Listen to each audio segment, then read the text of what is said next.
Welcome to Films and Stuff with your hosts, Pete Mitchell and Ethan Hunt.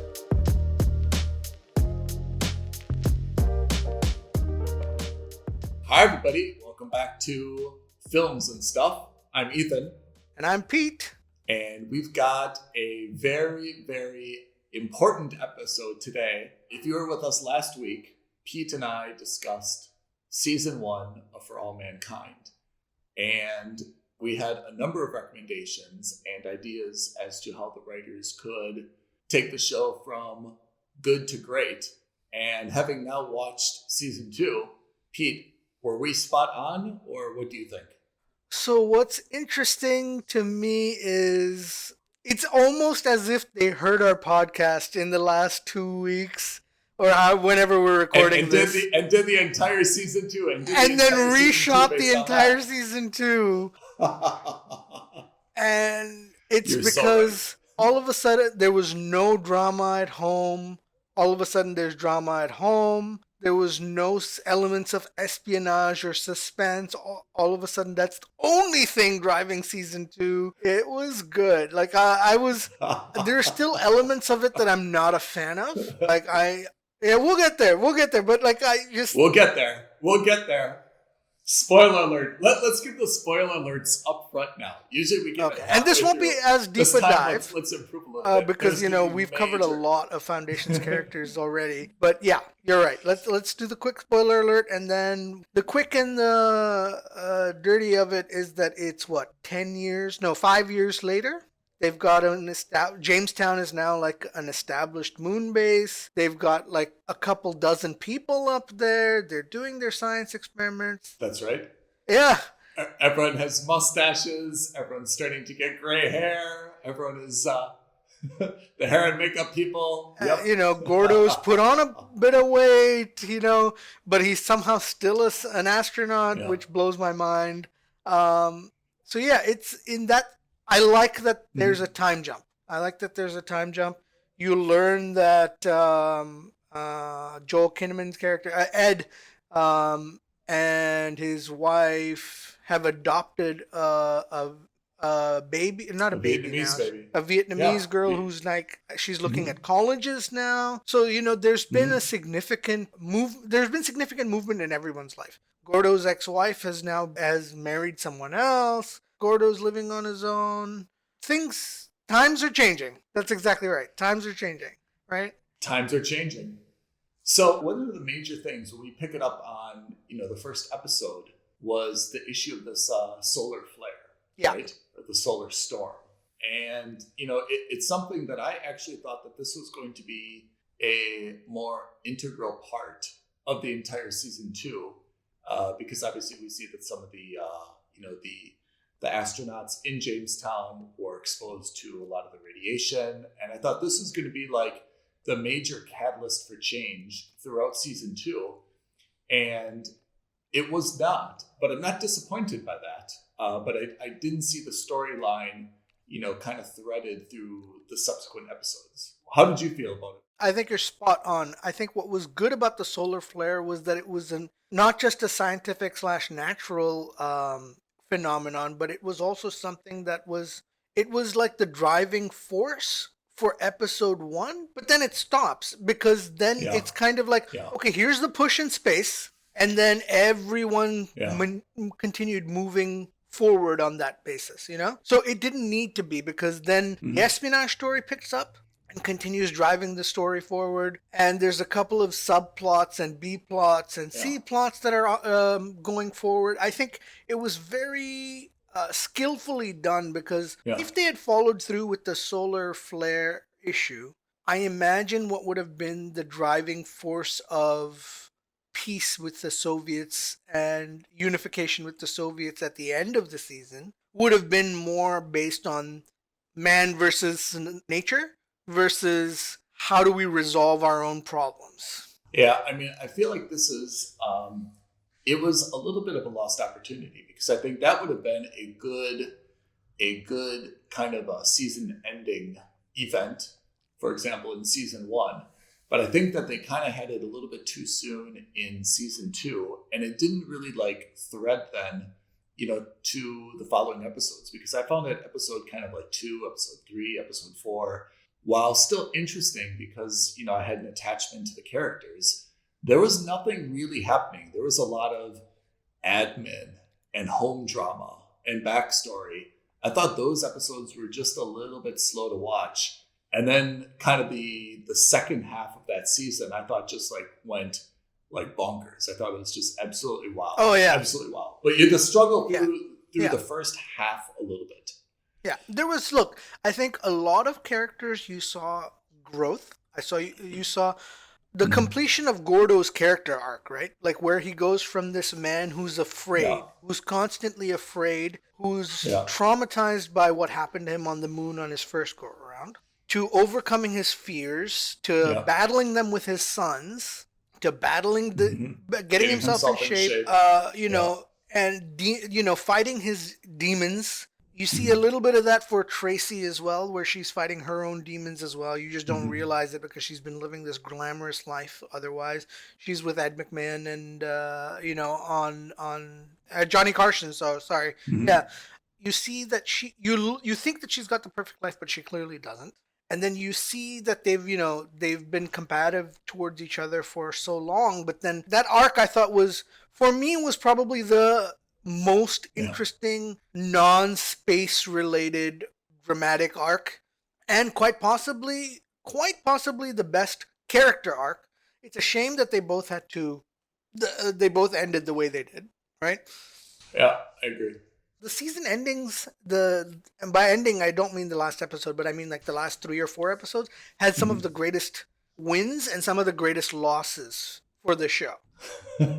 You just want to dive into the season ending episode, don't you? I almost teared. I definitely. Yeah, that's right. I teared up. I teared up. I agree. With the Gordo and Tracy ending. Did you cry? I was at any point. But you know what it was is any emotional arc there, or feelings there was for me like overshadowed and overpowered by some of the nonsensical things that were happening on Earth, like furiously. So it's actually kind of funny that we think that the episodes on the moon, those events are a little bit more realistic than all the nonsense on Earth. It's like Earthlings, like get your stuff together. It's if you can get beyond the premise of setting up 2 rivaling moon bases on Earth, everything that happens on the moon, everything else that happens on the moon makes 100% sense. And not just sense, but those are the kinds of things that would happen and you could see, and we're excited, right? You have your white M16 rifle toting Marines, right? Or so I love the white M16. Yeah, and it was just it was badass. Such a simple explanation. Why are they white? So they don't melt through your suit. That's it. And I was like, oh, okay, that's plausible. Yeah. Not white because we're trying to make it look sci-fi. Yeah. White because there's a practical reason for it. Look badass. Right? So can we talk about some of the Earth issues? Yeah, let's do it. That slowed things down a little bit. Yeah. The first is you've got, as we mentioned, in episode 1, Molly was exposed to radiation. She's therefore removed from her moon appointment, deployed back to Earth, and takes over, Ed's job. Okay. And takes over Ed's job because he wants to go back. Yep. Right. And that was one of the side plots, was that he was not quibbling with his wife, but there was a bit of tension with his wife that the only reason he's not up on the moon is because he feels responsibility for his son's death, even though that's 100% on Gordo and Tracy's kid. Yeah. And then he's always like, well, no, I have to protect you. It's my job. So I mean, there's Ed's family, right? Karen. Those two obviously have a big blow up, and it's about their adopted daughter, who also wants to go to the Naval Academy, and they've got like a bunch of family shouting and crying and so forth, and that leads Ed to take the new role as a commander of the space shuttle, and then Molly takes his position. Then the second issue we've got is kind of this on again, off again relationship between Ellen and I can't remember what her girlfriend's name is. right?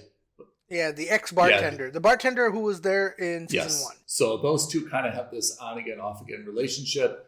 And Ellen is, fighting this very, I guess, not to minimize it, but I mean, it's kind of, like trite, I think, between can she stay in the closet as not a lesbian and continue with her dream job? Or should she give up her dream job and stay with her, the love of her life? And we see a little bit of this emotional tug of war. But to be honest, I feel like they didn't really give it the justice, that it deserved. I think they just kind of minimized it. And like I said, like they made it a little bit trite. They didn't really show this big tug of war. Obviously, she was, much more attached to her job than, her girlfriend. And that kind of like let itself play out. Now, do you think they did that because they didn't want to deal with the potential quote unquote political ramifications of today's environment? Or do you think that's just like, we're not interested in this story because that's not what the show is about? I don't know how they wrote it. But I have to say, I don't find that Ellen's girlfriend was a very compelling character. I feel like if she would have been, I feel like if she would have been like really owned that role and been more compelling, then maybe the writers would have had something to like chew on or think about, and maybe some things would have been rewritten. Maybe Ellen doesn't leave her job. Maybe she does come out, or maybe, she's a trailblazer in that way. But I felt, to be honest, whether it was, very boring writing or an actress who didn't really like capture the role in the way that it could have been captured, it just wasn't like a compelling storyline. And it absolutely could have been, but I didn't feel like a lot of passion. I didn't feel a lot of love. I didn't feel a lot of sympathy. I always felt like Ellen was, the dominant person in that relationship, and she was driven by her job. And she said that she loved this person, but, like her actions always, said otherwise. No, and rightfully so, in the sense that dominant in the sense that she's not just good at her job, she's excellent at her job, right? Yeah. And when she steps into the role of the assistant to the director of the space agency, to NASA, and then eventually as the director of NASA, because, her boss has just been blown up by the Russians, right? Yeah. For me, that is a very... those were arcs to her story, or elements to her story, where she really proved her chops, not just as an actor, because she was very convincing, but also as a character, because she put her foot down, right? And even though she's an astronaut, there's with that position, and you saw that with Zeke in season 1, you had two roles, right? Am I an astronaut first and an administrator second, or am I an administrator first and then an astronaut second, right? And you see a little bit of that tug and war with Ed as well. So there was that tug of war here, but she steps into that plumb and she's like, listen, I am not an astronaut anymore. I'm an administrator and I'm going to do the job of this administration, right? Like, this is a role appointed to me by the president. And, we have that little back and forth with Reagan. So it comes as a bit of a shock to everyone in that room when she sides with the administration and with the Pentagon before she sides with, I can't remember the DOD, the Department of Defense, the abrasive science lady. Margot, the abrasive science lady. So, you see that flip. And when you see that flip, you're just like, oh my God, okay, so she's actually being a badass, right? And I was really impressed by that. So, but yes, you're right. There's a lot of character recycling in this show. If you look at the cast from, the beginning of this entire series until now, there, as you mentioned, there's a lot of story arcs for individuals, and a lot of them, are kind of minimized and then they come back. Goro, for example, minimized and comes back. Margot, minimized and comes back. Ed, minimized and comes back. Molly, minimized, maybe she's going to come back. So the same thing with Ellen, is I think there's a lot of character recycling in the show, because there's actually quite a bit of characters. We've talked about shows, for example, we talked about Foundation, where there's not that many characters that we actually know, either because they've died off or other circumstances. For All Mankind has a lot of characters that we've gotten to know well because they have 2 or 3 episodes really focused on that character, and then something happens and they're minimized, and then when they need them, then they come back. It's like they're really doing a lot of, I wouldn't say like a basketball team, they're doing a lot of substitution patterns, or maybe a hockey team, the line changes. Yeah, I mean, they have a deep bench, right? But it's continue the thinner. sports But metaphor. it's getting a little bit thinner. It is, but the reason, again, I think the reason it is because you see a time jump again. And at the end, we jump into the 80s, right? Yeah. No, 90s now? Well, we're at the 90s, end of Reagan. 90 something. Yeah, so we're like we're towards the end of the 80s, right? I could have sworn it was either 85 or 95. I can't remember what the lower Chiron said at the end of the thing. And so you get a chance. You get a chance to see more characters get introduced sheerly by youth, right? Yeah. You saw a little bit of that with that young Air Force cadet who wears the Navy cap, who's Ed's co-pilot, and I think. I don't know, but I expect that he'll have a bigger role in season 3, right? Because he was still the young boy or the young man in season 2, and now we're talking 10 years. So he was treated a little bit like the greenhorn, right? Like a little young, a little inexperienced, but obviously very talented and capable, capable enough for the senior astronaut to pick him to be the right-hand man. By the way, just going back, that little bit of drama was very disappointing and manufactured. The little Mexican standoff they had in space. Yeah, and I think the ending was definitely overshadowed, right? I mean, what Ed did. Let's walk through it, right? So there was navigator, co-pilot, a standoff between the Pathfinder between the Pathfinder shuttle, right? The Pathfinder shuttle, which had some missiles on it that was capable of some type of offensive or defensive action, and then there was a separate launch, the Sea Dragon. Shuttle, but that's it was right. Something else that had a nuclear weapon on, right? And it was the Sea Dragon, right? So it was then the Pathfinder shuttle piloted by Ed with his 2 supporting cast versus this Russian the equivalent to the Pathfinder. And basically, the Russians were blocking the moon, saying to Ed, look, you've got to get rid of Sea Dragon, otherwise we're going to fire on you. And they had apparently the high ground. They were on the dark side of the moon. They had everything kind of in their favor.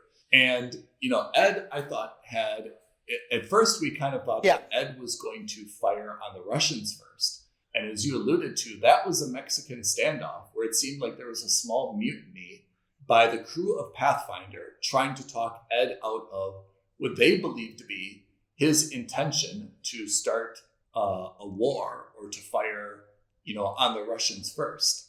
And then it plays out very, very quickly, almost too quickly for me to see until I went back again. Like you could have, it was a blink and you miss it moment for sure.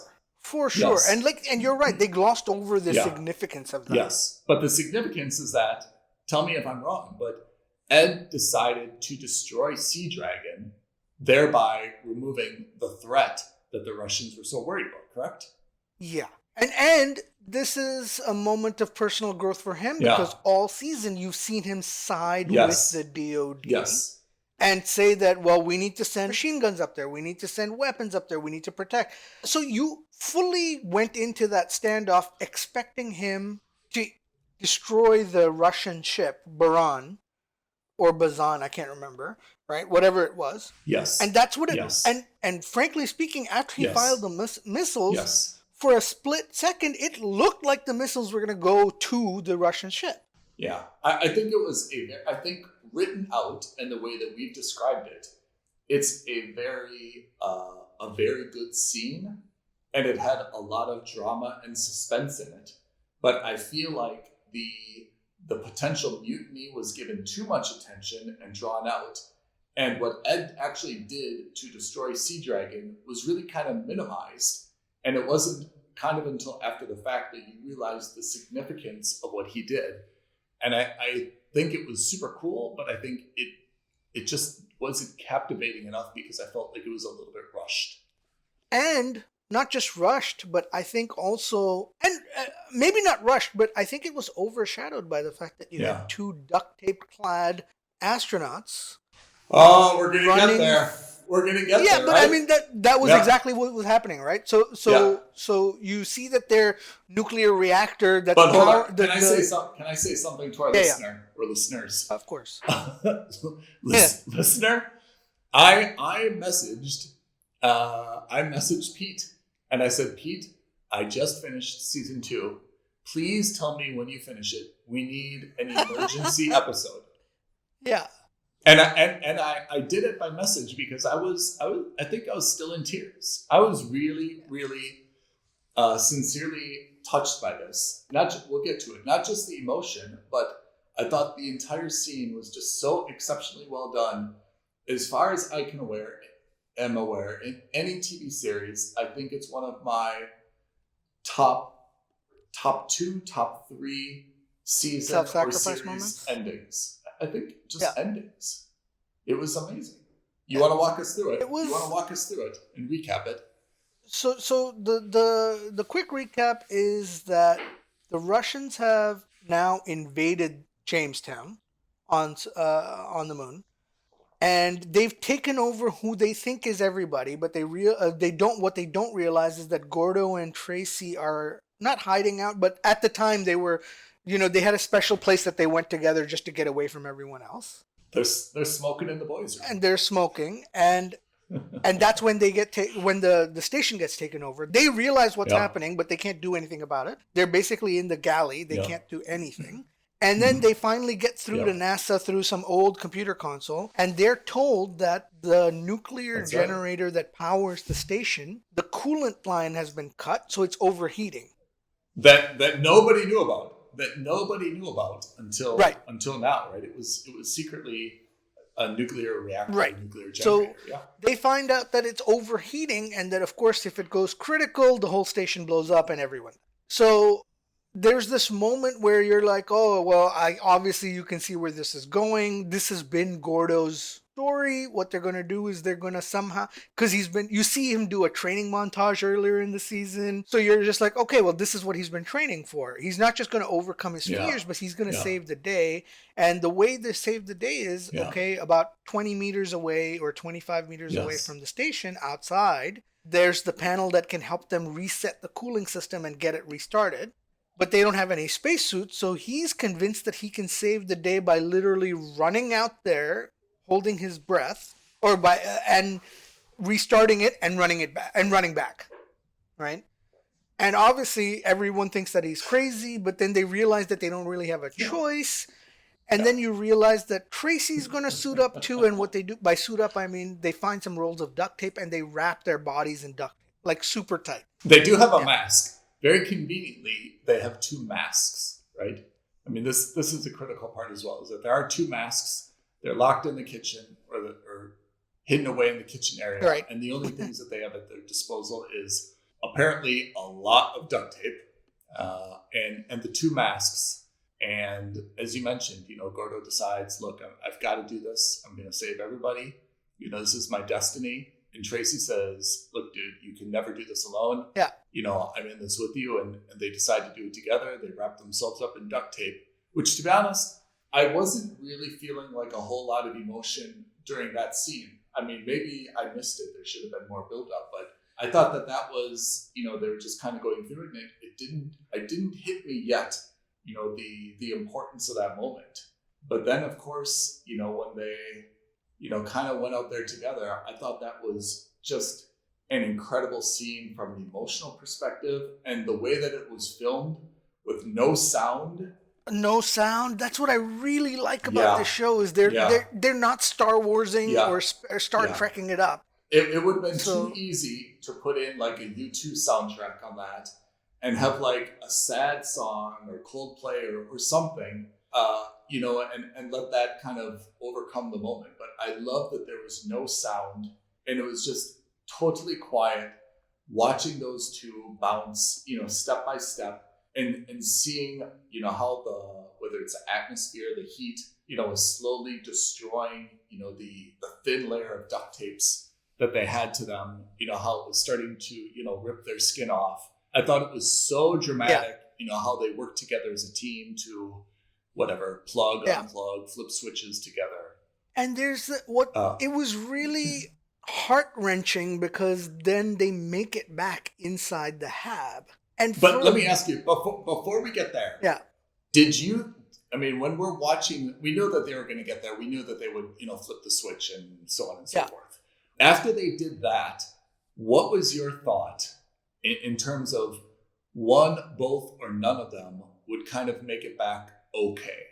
So my feeling has always been that the best moments in any TV show or not just show, but in movie, is when the audience's expectations are subverted organically, right? Not for the sake of it, but just when it happens. So the entire season, you had this arc where you see Gordo's rise, and so you're just like, well, this is the natural place for Gordo's story to end. So I thought Tracy was going to die. I thought that out of the two of them, I didn't expect, I didn't think that neither of them would die. But at the same time, I didn't expect, I thought that, Tracy's not going to make it. She's going to end up being the hero that he wanted to be, but that's not going to drive him into a spiral. That's going to just convince him to go become a greater man, right? And for that split second, when they both make it into the hab, you're just like, oh, expectation definitely subverted. They both made it, right? Like, it's a little too Hollywood, but that's great, right? And then that you go back into space and you see Ed blow up the Sea Dragon, and you're just like, oh my God, there's a lot of tension. And then at the same time, oh my God, we forgot. You have Danielle meeting with the Russian astronaut and shaking hands together. They've decided they screw it. We're going to do the Soyuz Apollo mission, or Apollo Soyuz. We don't care what's going on. No one is up here. We're 100 miles from the Earth's surface. NASA can't stop us. The Russian Space Agency can't stop us. And you know what? We'll deal with the consequences when we get home, right? And of course, that turns out to be the defining moment that actually ends up saving both agencies, right? Yeah. Awesome.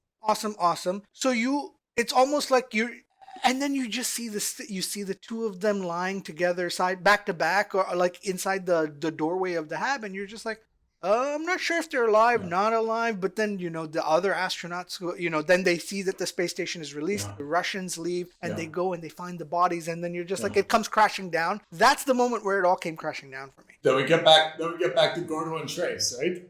Was just where you're like, there was a brief moment of respite where you're thinking, oh my God, they've survived. They've both survived. Yeah. Or I thought they'd open the hab and then you'd see Gordo there, tears streaming down his face, and Tracy dead, or the other way around. And it's kind of like this bittersweet moment where they fought for the entirety of their adult lives, and then they're made up in a grand way. But no, they both go. So I have to say, I went through so many different, it's not a long scene. It's probably 30 seconds, which is nice because that matches with reality.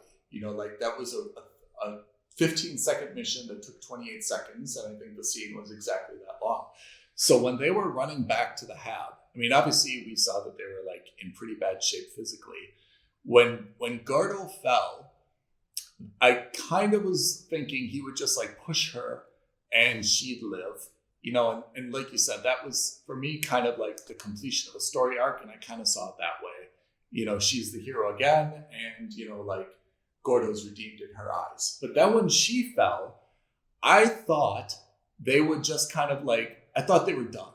I kind of thought they would just kind of like lay down on the moon surface together and just kind of like die out there together. And I thought that was a pretty powerful ending as well. But then when they kind of made it up, then I was like super confused, which is like, will they make it in? Like, and then I was like, can they even live? Or are they going to die outside the hatch, or how's it going to happen? Yeah, that's it. That's exactly. That's why I felt like it was such a bittersweet moment, because it gave you that little ray of hope, there was a hope that they're going to make it. Yeah. Right? Only to have it snatched away.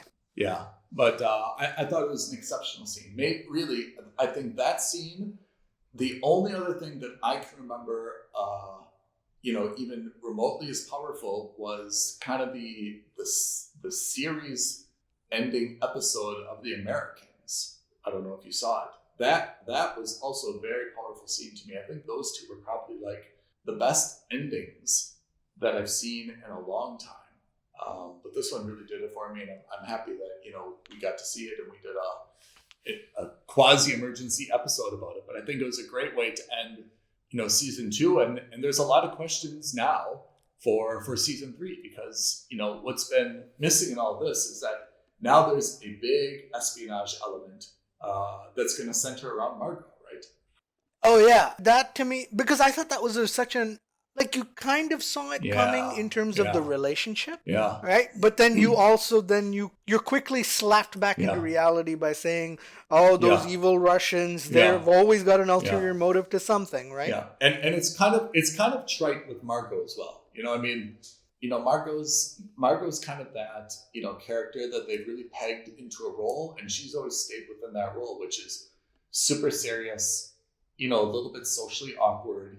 You know, a little bookish. Yeah, you can tell that she probably needs, you know, she's not averse to like a little bit of flattery and compliments, and it was a little bit dangerous, you know, when her Soviet counterpart, you know, started to compliment the color of her jacket. You know, when they got stuck in that little lunar module, you know, when they're trying to figure something out, and that's kind of the camera system. Yeah, that's kind of where you saw like there's maybe some budding romance here. There's something. And I think now we've seen that. I think her Russian counterpart is generally not a bad guy. I don't feel like he's intentionally manipulative, but he's somehow involved you know, in this scheme now. And it seems like the impression that we have is that season 3, he's going to somehow try to, you know, extract confidential information from her, manipulate her, threaten her.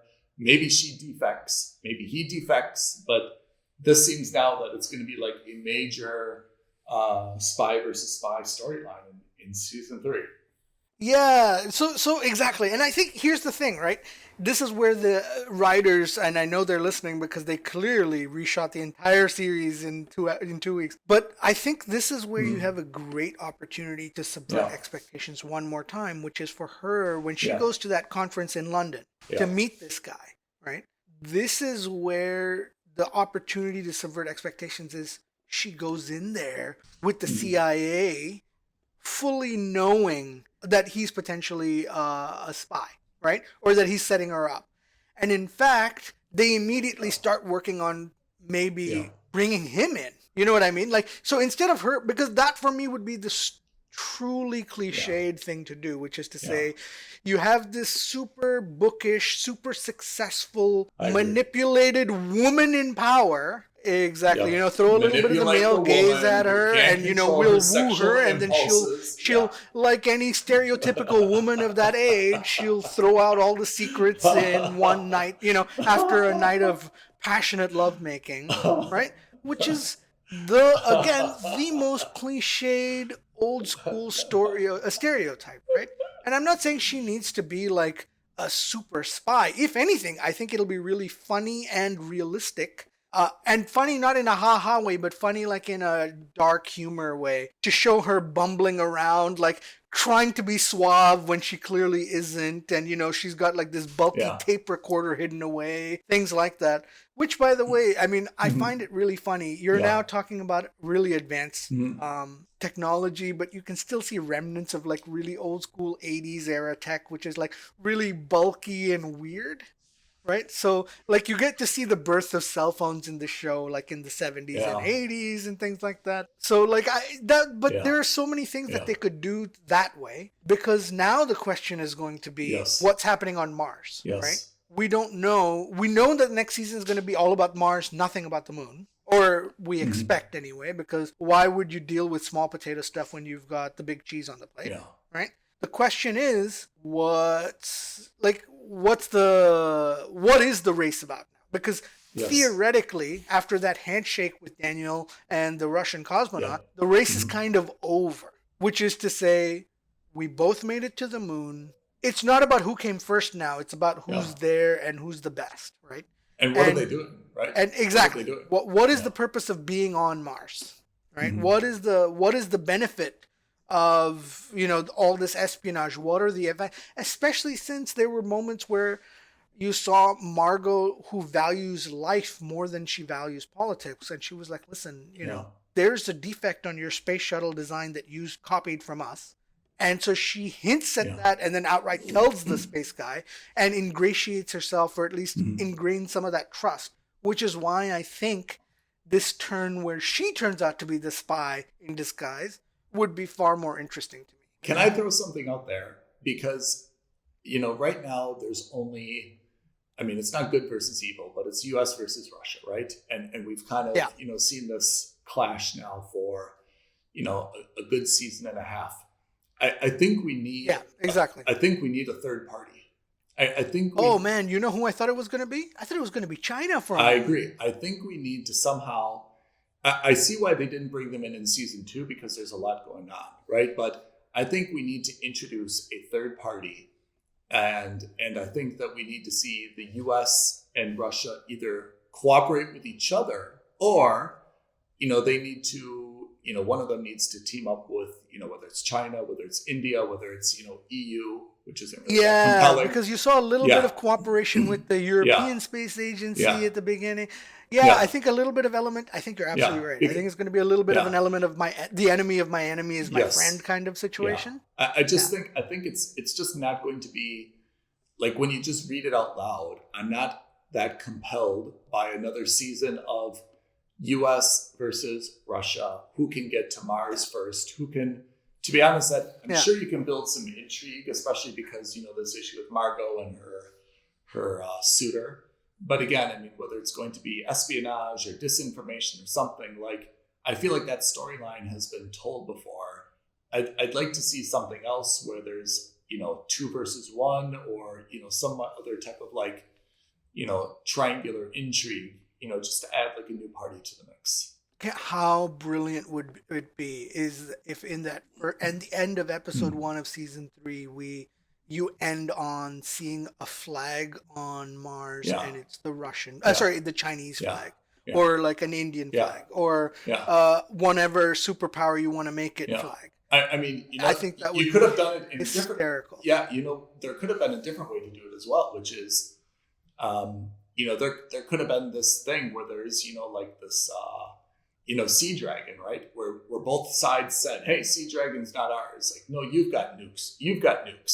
And you find out that it doesn't belong, both US and Russia were telling the truth. It actually belonged to China, right? It is Sea Dragon, right? So, that would have been something cool as well, where you're not sure who is telling the truth, right? Both sides denying that they have nukes. And then you find out, oh, actually, classic case of miscommunication. They're actually both telling the truth. It doesn't belong to either of them. You see like the explosion of Sea Dragon, and you just see like this piece of like Chinese flag, shrapnel, kind of floating. Because at the moment, I feel like all the tension in space, and even on Earth, comes from the only tension on Earth is, to be honest, Ed's marriage, which is a total disaster. Jesus! It's the most terrible kind of disaster, which is to say, we have a relatively good actress in Karen. What do we do with her? Oh, I know. Let's have her sleep with a high school kid. Well, he's in the bar. He's going to university, and even weirder, weirder, it's her son's best friend, which makes some clear comparisons, right?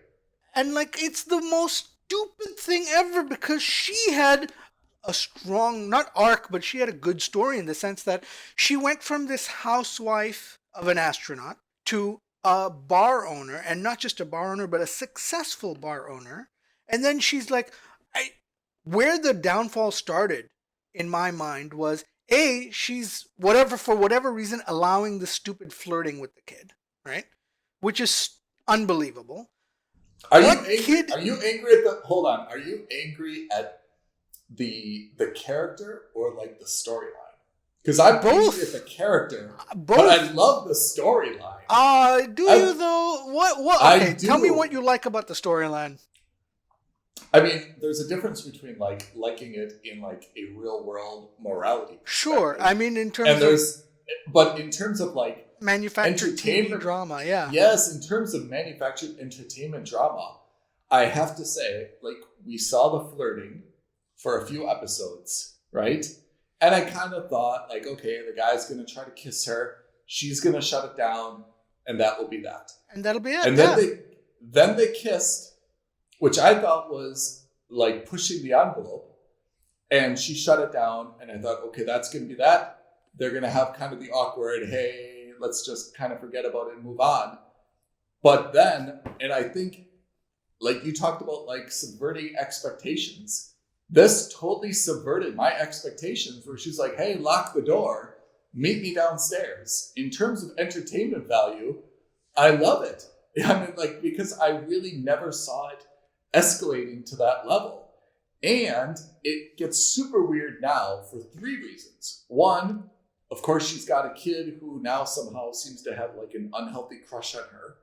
The kid is, of course, her son's former best friend. Yeah. And that guy now has lost both his parents. So, like, there's a lot of like weirdness going on there. So, it's a little edible. Yeah. Right? Yeah, absolutely. This is why, let me tell you why I didn't like it, okay? You have this woman who is not just a woman who's owning a business, but she's kicking ass, right? She's killing it. You see, they made that point in that first episode where she's like, by the way, we're 1 month away from paying off our second mortgage this early, blah, blah, blah. So she's killing it, right? So great. Then you see, because she's in season 1, we made this point too, she was just Ed's wife, right? She was just the astronaut's wife. And the tension and the drama was a little bit like, oh, how do I handle my son when my husband is on the moon? Here, so she's transitioned from just being the wife of an astronaut and now an administrator to now also being a successful businesswoman. So successful to the point where she's able to negotiate a nearly $500,000 sale on her business, which in the 80s is no laughing sum, right? So that's when I knew something was going wrong, is when she decides to sell her bar, right? And so you could tell that, maybe she's a little tired, she's something, but like, where did this sense of ennui come from? What happened that all of a sudden she's like, oh, I'm not happy in my marriage? What has Ed done this entire... And like, this is me 100% on Ed's side. Like, what did he do? I agree. Look, we're all on Ed's side. And I mean, but he's a But this is what I mean. The reason it's so annoying is because she's a genuinely good actor. She had a great, in my opinion, she had a very good role. And in that one episode, it went from, I am a successful woman, hear me roar, to I have ennui, I'm bored with my life. My husband, who is maybe not perfect, but is still much better than every other man on this show so far, right? In terms of loving, in terms of caring, with the exception of maybe Molly's husband, who's also been stellar, and I think he was used very well this season, right? And then all of a sudden, she's just this wife who has an affair with a high school, or a university student who's like 20 years her junior. And she's clearly, at the end of it, you can tell they're divorced because they go into separate cars. And she tells him on the eve of him on his mission to space. And you think, the reason I thought that was stupid was because it was manufactured drama. I thought that was going to be impetus for him to do something stupid in space. Yeah. Like, I have nothing left to live for. I thought he might die. True. Right? Yep. And B, it goes against everything that she was as a character. How do you go from being a strong character to being a bored housewife who does something so cliched as have an affair? That would be like if Ed turned around and said, you know what? I'm bored of my wife. I'm going to have an affair. It doesn't fit in either of those character traits or personalities. All right. All right, Pete. First of all, you got to take a breath. I am upset with her. Honestly, she's so frustrating. I feel your passion. I didn't like Tracy at all in this season. As a character, very good. But I always sided with Gordo for whatever stupid reason, even though he messed up. I fully acknowledge, Gordo is the reason their marriage fell apart, not her, right? But for whatever reason, I felt bad for him, right? he's very sympathetic, and he made an effort, he is very and sympathetic. he was trying to right pathetic. his wrongs, and I felt like she was just throwing everything in his face, right? Fine. Whether that's right or wrong, that's not the point. But at that moment, I was like, oh man, if anyone's going to die, I hope it's Karen instead of Tracy, and I hope they switch roles. What the? Ah, man, that was so annoying. Well, I hear you in terms of if this was real life, I would be the same way with you. And I've also felt this way about like characters, over different episodes where they really frustrate you. But I have to say, for me, I thought there was good entertainment value, so I'm not at all upset about it. And I think also there needed to be something else shook up for season 3. I mean, the Ed as the patient family man, I thought that storyline was just a little bit boring, to be honest. The family had like their spaghetti night or whatever. The daughter, obviously was, sometimes going to university or the Naval Academy. Then she was kind of looking for her real parents. And I just found that Ed's family life was not at all interesting. It was boring. I mean, and I don't say boring from a real life perspective. Those are all very interesting things. But from a television entertainment perspective, those are not compelling storylines to me.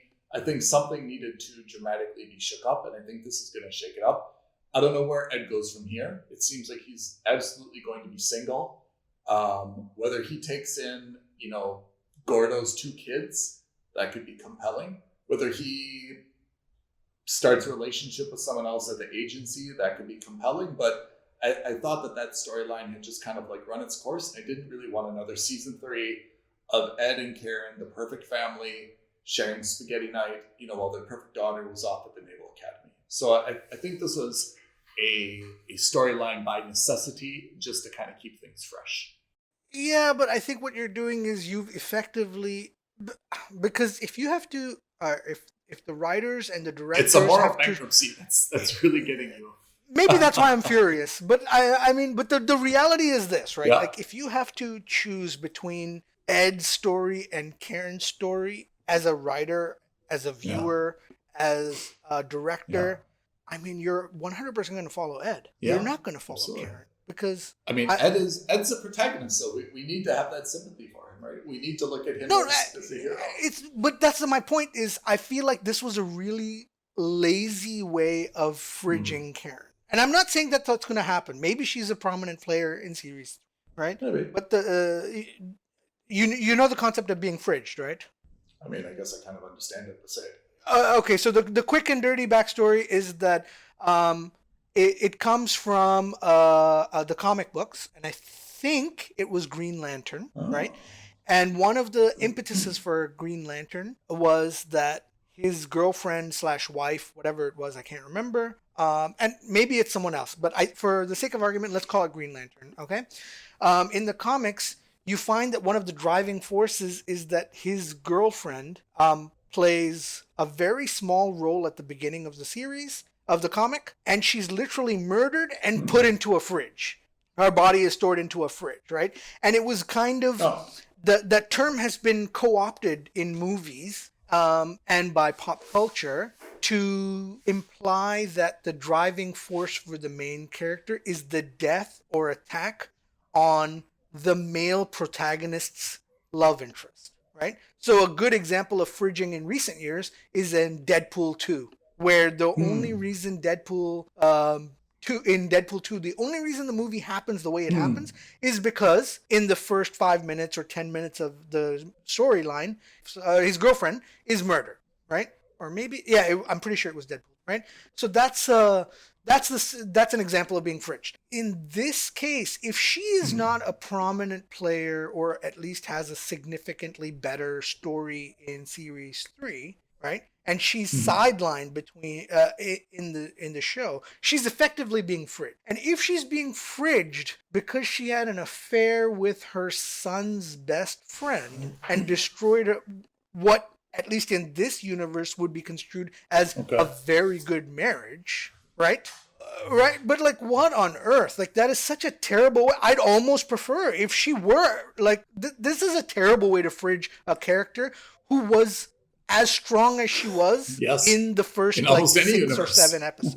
What a terrible way to do it. Yeah. Because it makes no sense. You can't go from being so strong for so long to just being this housewife who is filled with ennui to an adulterer. Like, it may, and the switch is like this. It happens overnight, literally overnight. You don't know why it's happened, so it's just anyway, that's fine. It's fine. We see what happens in series 3. I love that this storyline has really pushed your buttons. I don't think I've ever talked to you about a character, and I have some characters that I really, really dislike in life, and that's a separate episode we should have. But there are some characters I really dislike, but I feel like I've never come across any character or storyline that you've disliked as much as this one. I think it's because I really like her. No, that's the thing, right? Like, I thought she disappointed you. She really disappointed me. It's right. painful. I think it's because she was such as an actor, very good. Give me another character. Give me another character who's disappointed you. Film or television. Man. Give me another character who's disappointed you. Who's disappointed me? I'd have to really think about it, but there's been I'm sure there's more than one, but it's just if it doesn't go, because it's not about the philandering, it's not about the adultery, it's not about any of that, right? I'm watching Succession, I've watched Billions, I've watched all these other shows where you have very strong, powerful women and men, and it's not that I've been disappointed by the philandry aspect, right? Or with the adultery aspect. It's not that. It's because that's been in line with their character traits. And when your behavior aligns itself, it's very inconsistent and very inconsistent like for no reason, right? It's inconsistency. Like, if she had done that in season 1 after her son died, before Ed comes back, that at least you're like, okay, I kind of understand, right? She just lost her son. She's blaming herself. She's seeking the solace of someone. Makes sense. Yeah. But everything else so far, I mean, like, it's such that quick flip I didn't get, and it just disappointed me. So I'll think about it. But that's actually an excellent premise for another episode. What other characters have disappointed you or have been really annoyed you for valid or invalid reasons? I mean, there's a lot of characters. I think it's easy to identify characters that we do not like. Yeah. But it's harder to identify a character that I like them. They were my friend. They were like my brother. And then they did something that hurt me because I'm no longer able to respect them or, look at them the way that I had previously. Yeah, just like in real life with friends. I mean, that's a very hard thing when someone does something that disappoints you. You know, it's really hard to process, to comprehend, to get it. No, I agree. I very much agree. So that's anyway, that's my 2 cents on the whole Karen situation. Yeah. But I'm thrilled for season 3. I mean, I just thought, again, season 2, the last few episodes were superb. I think it made up for the relative stability of the first half of it. Yeah. But I have to say, my concerns are they definitely need to introduce something new. I mean, this espionage thing, kind of relationship between Margot and her Russian counterpart is obviously going to play an element, but I have to say, unless they present it in a unique way, it's not really that interesting to me.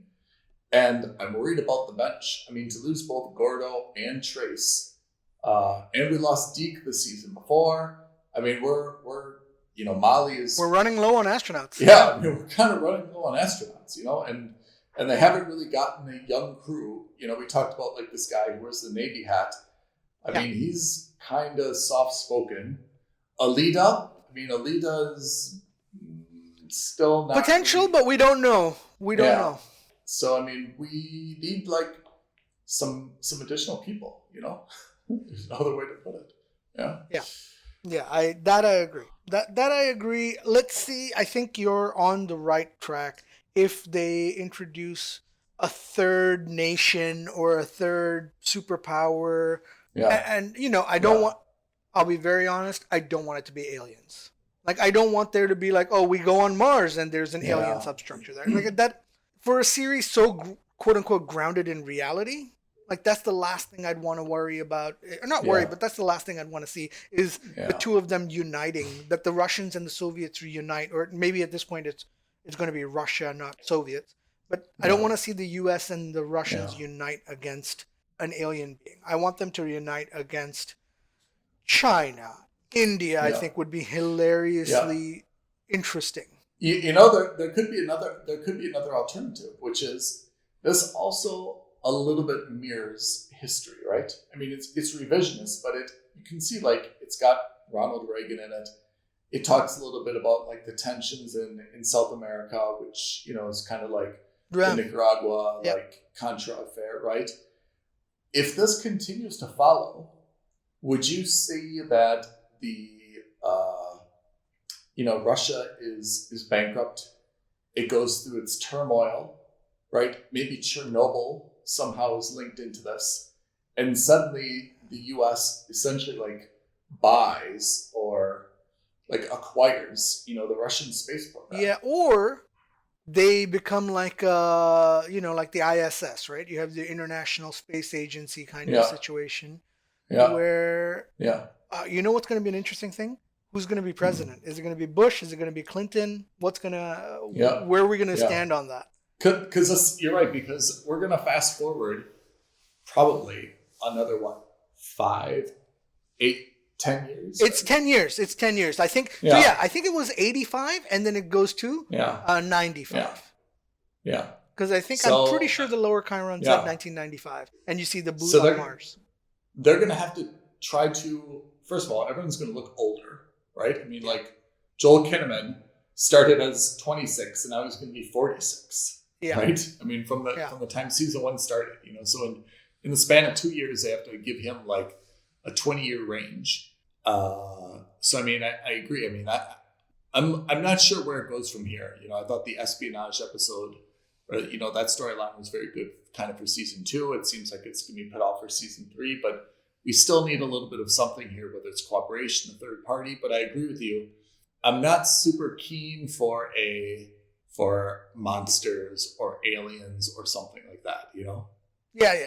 For a series that's prided itself on being so grounded in alternate reality, but like a very close alternate reality, I wouldn't want there to be something that comes out of left field. And I think they're going to, and I don't expect them to do that. I think they're going to look at, let's look at the history of what's happened on the Earth between between 85 and 95. Let's implement elements of that in the show. Let's see how that could affect the Russian and the U.S. programs. Because you're right. The reality is that what they haven't really addressed, which you're starting to see, which they've been addressing in the U.S. Political scene in the last, let's say, 10 or 15 years, is the monetary aspect. They talked about how in their version they're going private, right? The idea is that NASA is going to be a private agency, akin to SpaceX and Blue Origin of today, right? And that's how they're going to be able to fund their missions to Mars.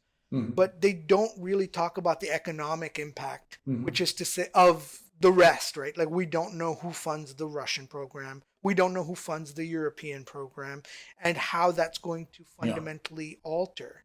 And maybe this is too nerdy for the scheme of the show, but that is an element, right?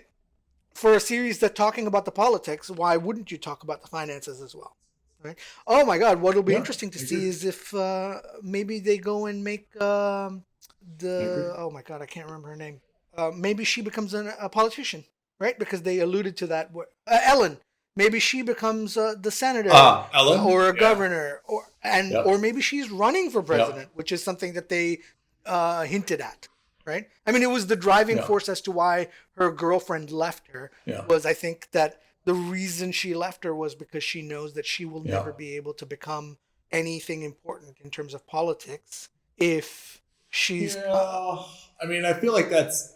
I felt like that was a disappointing way to end things, which is, someone who, obviously wanted more and wasn't just happy, kind of like sharing the person that she purportedly loved, and forcing her to kind of make a decision, which is, hey, either your dream job or me. And I always think whether it's a man or a lady, that's kind of a selfish, Yeah, I think, and that's maybe why I wasn't so disappointed. Life isn't that clean, unfortunately. I mean, it should be, but I mean, there's a reason that there's the saying, you can't have your cake and eat it too, which is, take away like the sexual aspect of this, right? This has nothing to do with being a lesbian or not a lesbian. It's just about, hey, can you have a job and can you have a relationship at the same time? And those are two very difficult things to balance. Yeah. Of course, yes, being a lesbian in 1980, makes it more complicated. But, the fact remains that they had, a life. They were sharing it. They were living together. There were a lot of good things. There were a lot of challenges, just like almost any other relationship, work-life balance. So I feel like it's a little bit tough to say to someone like, hey, either take your job and I'm leaving, or leave your job and then we can be together. But even in like 1985, it's not like that easy to be together, right? I mean, there's still probably no gay marriage or all the other things that you have kind of in the modern era. So I felt like that was just kind of like doomed to fail, especially when you start to put these, like conditions. Choose me or, yeah. So I'm not that sad to see her go.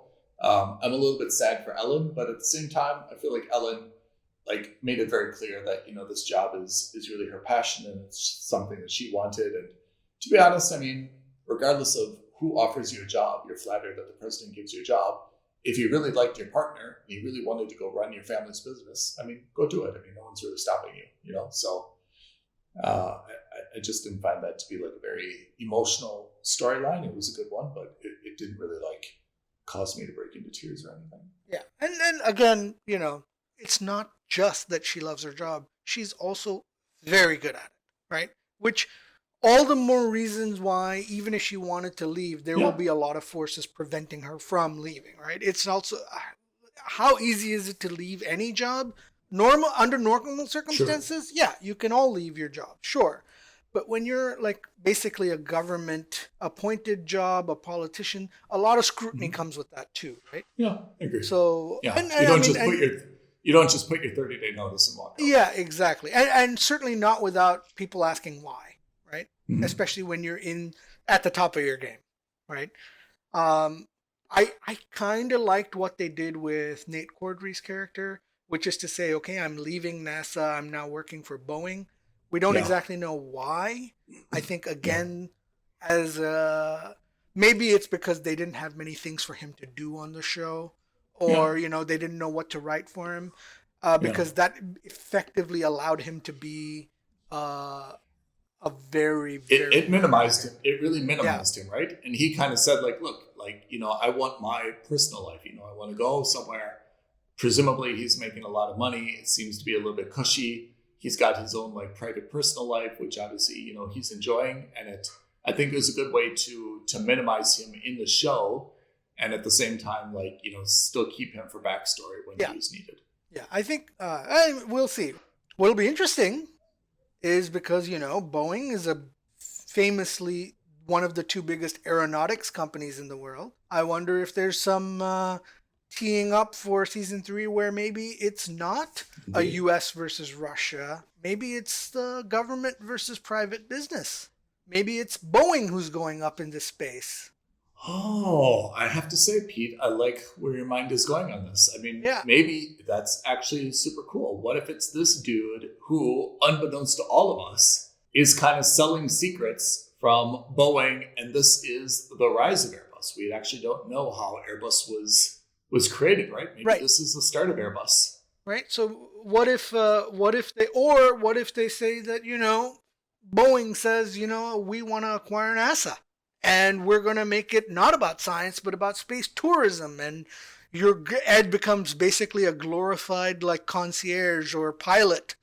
This is very off the top of my head. This makes no sense. But what I'm saying is, if we want to see Nate Cordry come back in, if we want to talk about why he would leave NASA to work for Boeing, I mean, certainly the private life is a part of it. His private lifestyle is a part of it. His sexuality is a part of it. But maybe there's more to it, right? because by all means, I'm not saying he's a good actor or a bad actor. We haven't seen enough of him to really justify whether we like him or dislike him. Yeah, true. Absolutely true. Pete, I like Right. where your head is at on this. I like where your head is at. Thank you. But Pete, we have to talk about your namesake, Peter Parker. Oh my God, Peter Parker. That's right. Right? Because now the newest installment of Spider-Man is out, right? Spider-Man. Yeah. No Way Home. No Way Home. As of taping, it's out next week. Okay. So if we're just laying things out before we dive into this, there's a few things that we have to see that we need to discuss. We need to see the new Ghostbusters, which you have seen, I have not.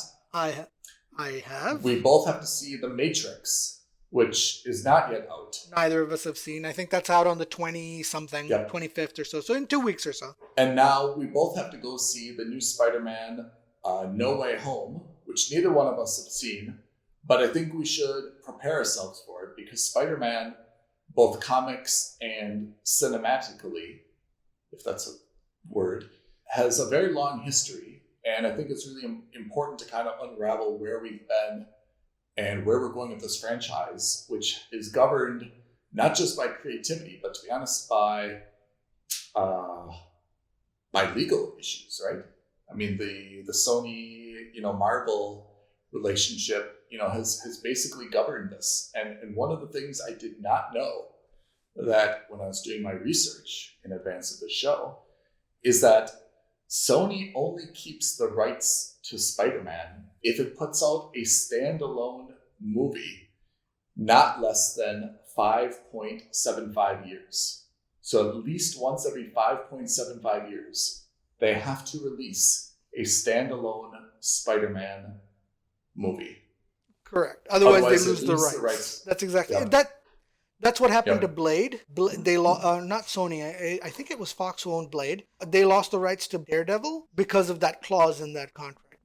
When Marvel went broke or was about to go broke, and they licensed off their characters, that was the one thing they put into their clauses was if you don't make the movies about them, you lose the rights to them. So is that the history of Spider-Man? Which is, if it's a Marvel character, Marvel went through some tough times, not clear why, but they went through some tough times we all know about.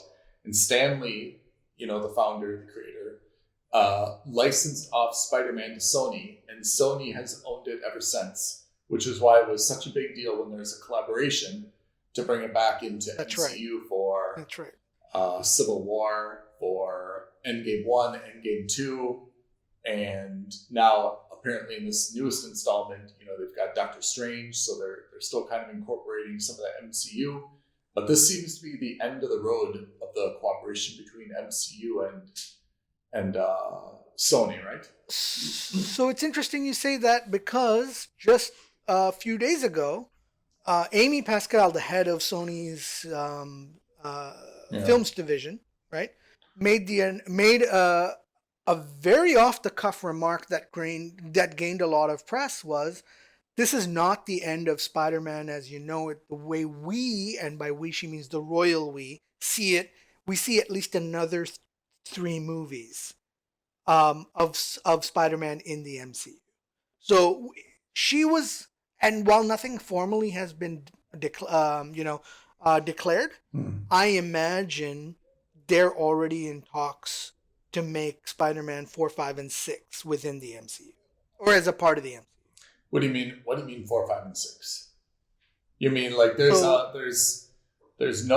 Sorry, yeah. Let me clarify that. Homecoming, Far From Home, No Way Home, and now there's going to be 3 more after this along the same themes. That's right. They're going to do another trilogy that combines Spider-Man in the MCU with Tom Holland. He's going to be a very old Spider-Man if he's going to have 6 under his belt, right? No, but having said that, it's a natural progression for the character because, I mean, in the comics, he's no longer a teenager, right? He's no longer that awkward high schooler with spider powers. Yeah. Not that I've read a Spider-Man comic in decades, but the reality is from what I last saw, a quick recap was that he actually created his own tech company that rivals Stark Enterprises. He's not in terms of money, but in terms of technology. In the comics. So he's not that kid anymore. At least in the comics, he's still Spider-Man, and you have to also remember, or maybe you also have to realize the Spider-Man comics. There's like 10 different Spider-Man, right? There's so many different Spider characters out there now that they can perpetually go to a well of younger characters, and I strongly suspect in movies 4, 5, and 6 they're going to introduce Miles Morales. Who's Miles Morales? Miles Morales is the other Spider-Man who actually coincides with the Amazing Spider-Man in New York. There's a second Spider-Man. And he's the Spider-Man that's in the black and red suit. If you watch the Into the Spider-Verse cartoon, the animated movie, that was the protagonist. That's Miles Morales. Oh. So I imagine that the MCU will integrate Miles Morales. And if you remember Spider-Man 1 with Tom Holland in Homecoming, you saw Miles Morales' uncle, Donald Glover, the guy who he spiderwebs his arm to the car. That's actually Donald Glover plays the Prowler, who's the bad guy, who's the villain in the cinematic universe, or in the comic universe.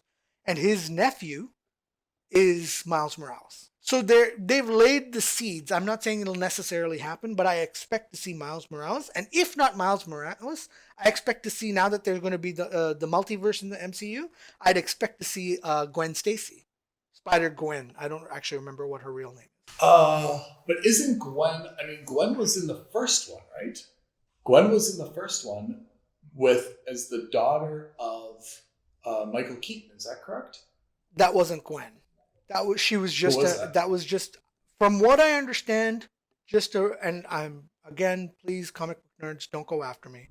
But my understanding is that she was just a normal character. Hold on, maybe we need to look this up.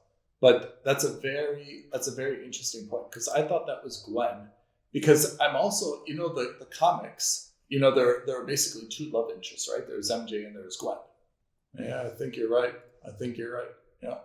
In an alternate universe, Gwen Stacy becomes Spider-Man or Spider-Woman or whatever her character's name is in that alternate universe, right?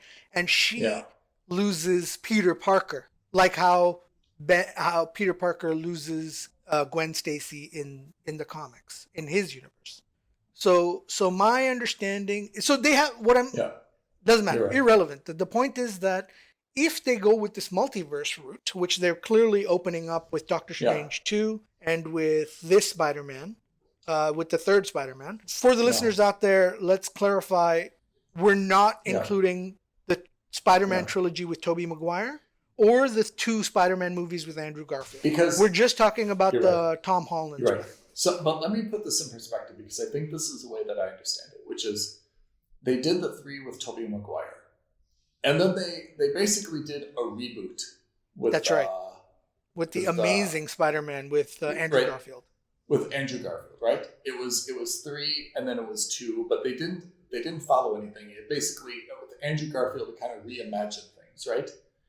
And that's right.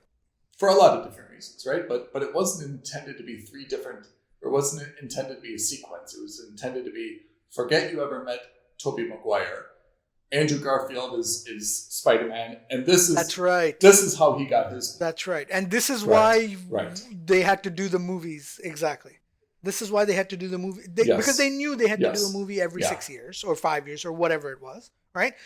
So they were like, "Look, we have to do this." Tobey Maguire's old. He was like, it was famous that it was famously well known that he had bad back issues because of this, and he really hurt his back badly, and so he wasn't able to reprise, or he was unwilling to, or there was some reticence on him reprising his role for a Spider-Man 4, and so they were just like, you know what, screw it, let's get a younger actor, let's just reboot the whole franchise. Okay, so they rebooted with Andrew Garfield. Why do you think they stopped at 2?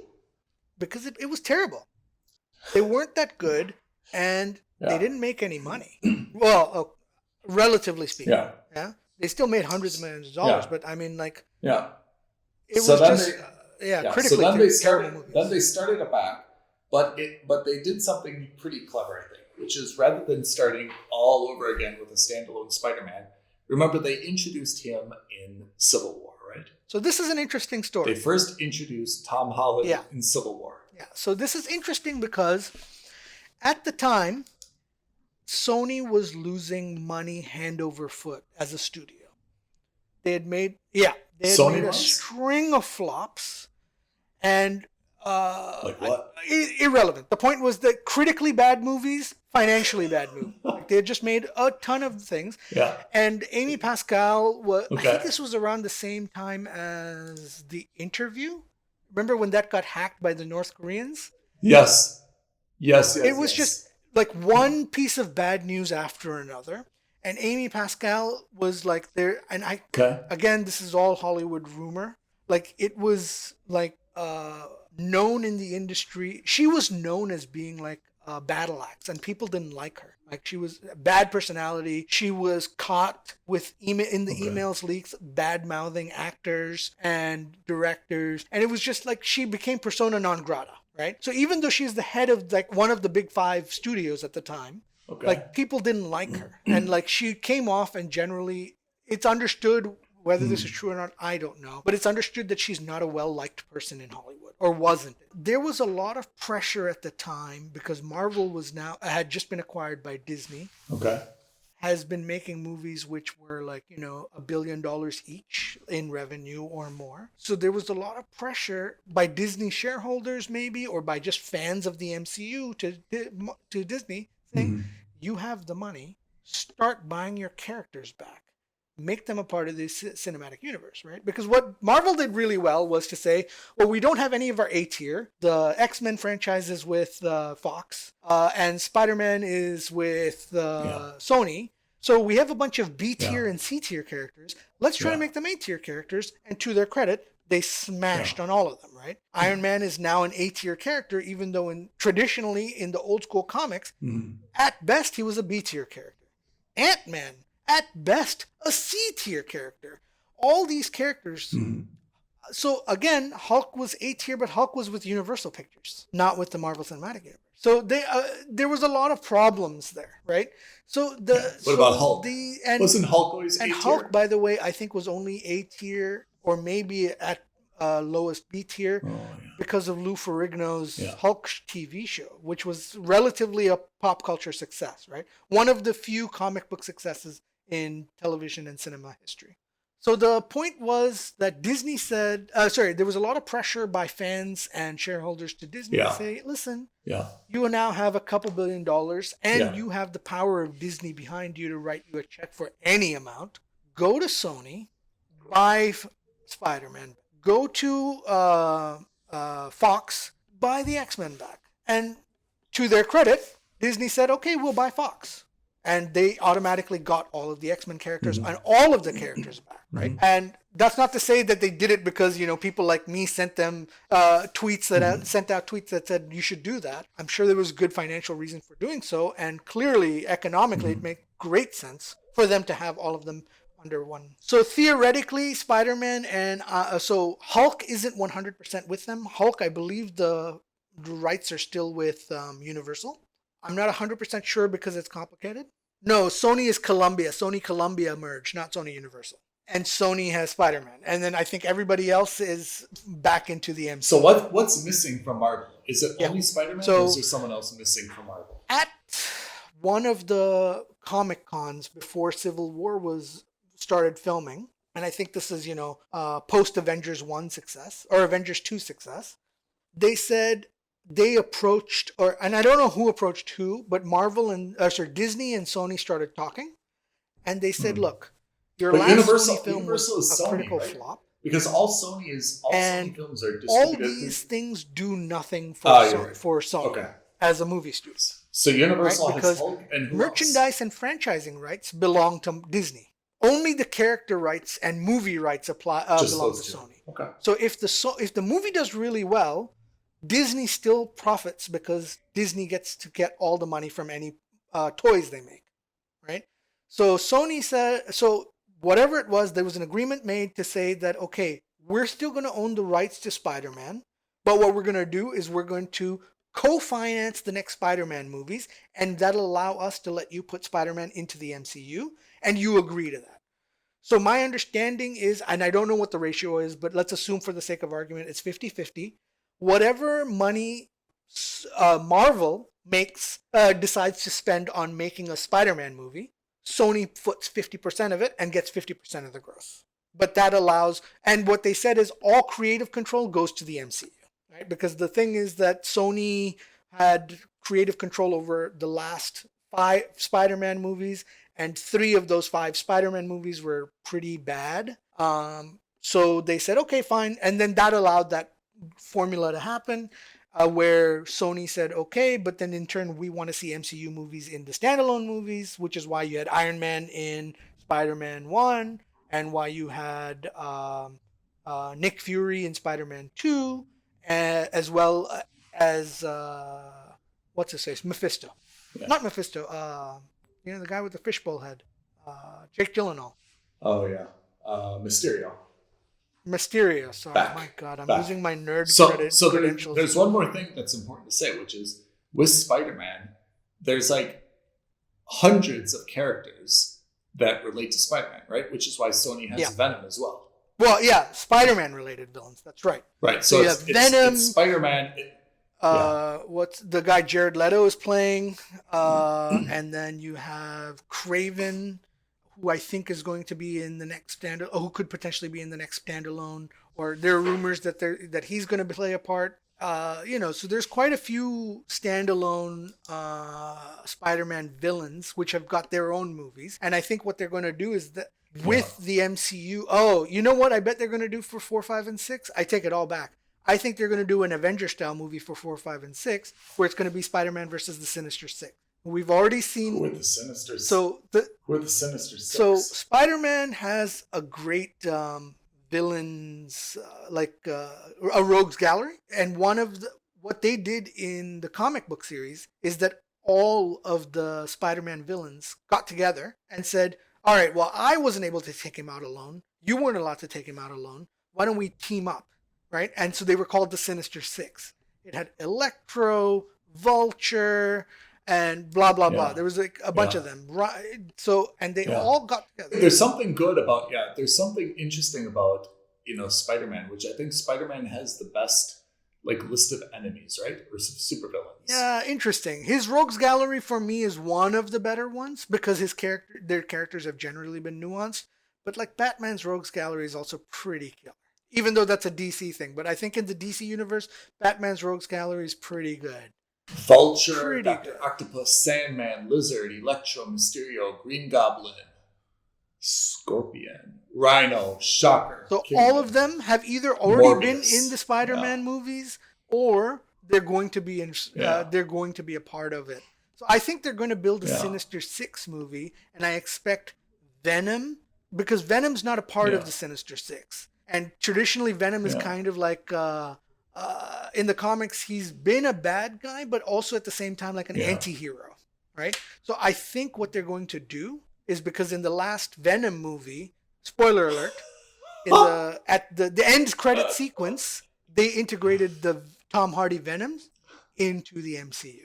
So I think what's going to happen is it's going to be Venom and Spider-Man versus the Sinister Six at the end of the 6th movie. I think that's what they're building up to. So that's my gut feeling, is that's what they're going to do. There's no downside for Sony because they get to continue keeping the rights to the thing. So basically it's one of the few rare instances, and this is me speaking as an outsider, where it seems like there's a win-win for everybody. Yeah. Marvel continues making great movies that add to their library of the MCU. They get to continue selling merchandise, right? And for Sony, they finally get to consider the Spider-Verse as their version of the MCU, and they get to have their own version of it that's making them money. I like where your line this is going. Yeah, I think that now that I'm looking at the list of the villains, right, for Spider-Man, who else has a good roster of villains, right? The Rogues Gallery. Who else? You mentioned Batman, but Batman has Joker, Penguin, Riddler. No, Joker and Riddler. Riddler are the same. Joker and Riddler are the same. Are separate. Mr. 100% Freeze. Catwoman. Although she's become like not Catwoman. a good guy, but she's also become like their version of the anti-hero. Yeah, now she's kind of good. Yeah. You have who else is Clayface. Batman villain? You have Two-Face. You have Two-Face. Yeah. What's his face? The guy who was the bad guy in Hush, who steals everyone's face. You have Calendar Man, who theoretically is not a great villain, but I've heard it. I haven't read any of the comics with him, but is also supposed to be good. You have Condiment King, which is hilarious. Yeah. Yeah. If you want to see Batman's full rogues gallery, actually the movie that I highly recommend to you is Lego Batman. Yeah, Lego Batman and they have the full villains rogues gallery in there, and they're very good. Oh, Bane, he's an excellent one. I have seen Lego Batman. It's amazing. So in terms of rivaling. Bane. Yeah. But Bane is different than Ra's al Ghul, right? Also different. Ra's al Ghul is someone different. Yeah. Oh, you have Ra's daughter, Talia. She's also there. Yeah. I mean, in terms of rogues galleries, I think Batman's is deeper by volume. But my personal preference, and this is my Marvel bias coming into play, I think my personal preference is in terms of nuance, it's Spider-Man's rogues gallery. Yeah. It's incredible how much they've created, though. Yeah. The reality also is nowadays is that the rogues galleries on both sides, DC's and MCU's, have blended so much because Kingpin, famously known as one of Daredevil's rogues, is also Spider-Man rogue. So they've all mixed, and that comes with a lot of MCU's characters are based in New York, right? So inevitably you're going to have run-ins with the same bad guys between different heroes, and vice versa. All right, so let's go back to Spider-Man. So we think that after this one, No Way Home, we're gonna have at least 3 more with Tom Holland. 3 more standalone with Tom Holland. Yeah. I expect that, and by standalone I mean the Sony side of it, right? Mm-hmm. So let's demarcate it even further and say you have 2 kinds of Spider-Man movies. You have movies which are not about Spider-Man but within the MCU purview. So like Avengers, like Civil War, Avengers. Yeah. And so you have Tom Holland continuing to appear in those movies, right? Yeah. And then in terms of quote unquote standalone movies, I expect we're going to see 4, 5, and 6 based on the comments Amy Pascal made a couple days ago. And I expect that you'll see some, and in those standalone movies, I expect that we'll see some of the MCU family come into that. But I expect that the Rogues Gallery is going to be strictly within the standalone MCU. Standalone Spider-Man verse. I don't think they're going to be from the MCU. So on the MCU side, what are the next movies coming out on the MCU side? So you've got Blade, you've got Black Panther 2, you've got Guardians 3, you've got... I'm just going off the top of my head. I'm not going by any specific order. What else do you have? They had a couple of unannounced movies, which I think will become announced.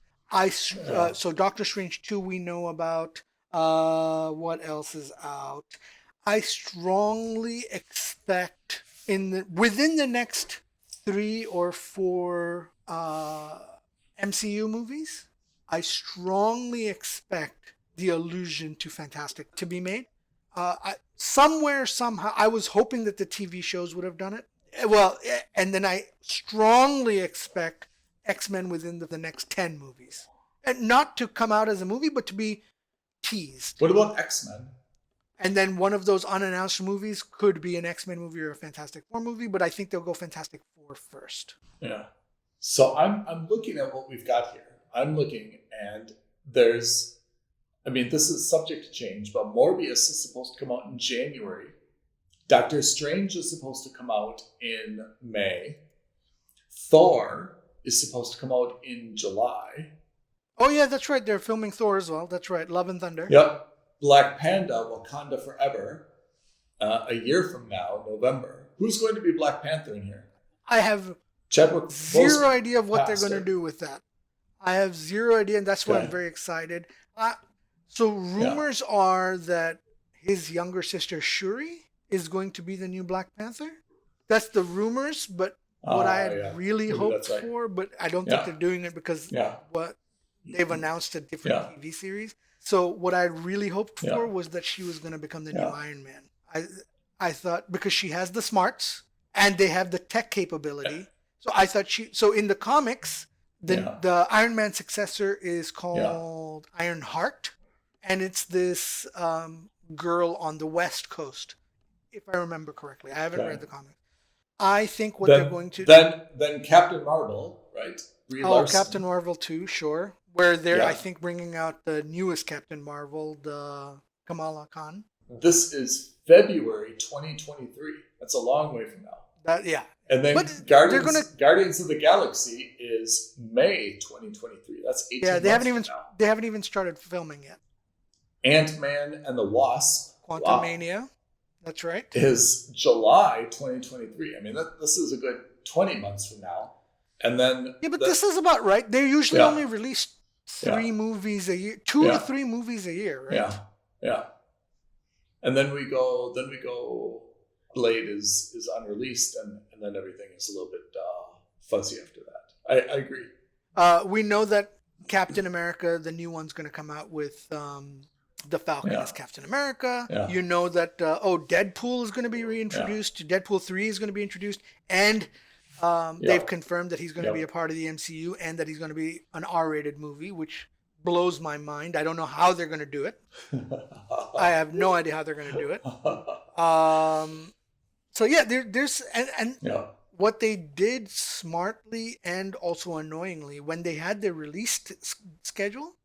The movies they knew they were going to release at certain dates, they put the logos and the names, but they also had a bunch of titles to be announced movies on that list. So they had release dates for movies they didn't even know what they were going to release or that they weren't willing to disclose. And for example, what I understood is that Blade was one of those movies that got filled into a release date where they were like to be announced. And I expect that one of those to be announced movies is going to be, again, a Fantastic Four movie, which I can't wait to see, and an X-Men movie, which obviously will be. So we're looking at Fantastic Four. I mean, which has to be entirely recast, right?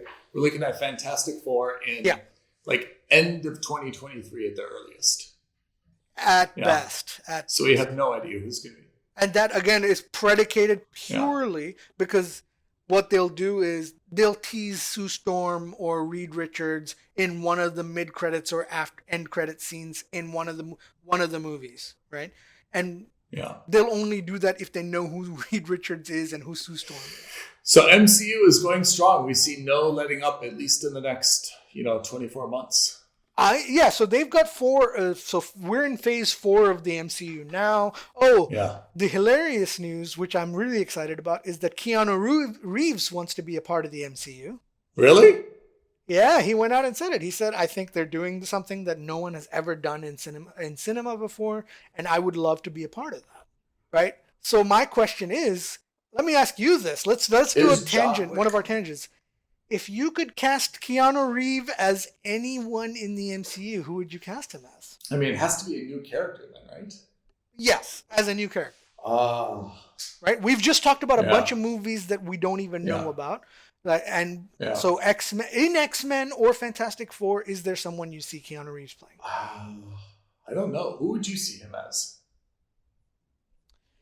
Initially, I thought of him as Reed Richards. But does that match up? Does that match up age-wise? You hit the nail on the head. I think they need someone a little younger, a little bit more physically, and I'm not saying he's not because he clearly is, but someone who's a little bit more physically aligned. So you know who I actually think could be a good Reed Richards? John Krasinski. Oh, that's interesting. Young, handsome as all hell, fit. You saw him in Jack Ryan, right? Yeah. I think he would be and in A Quiet Place, I think he'd be a great Reed Richards. And you know what would be hilariously good? Emily Blunt as Sue Storm.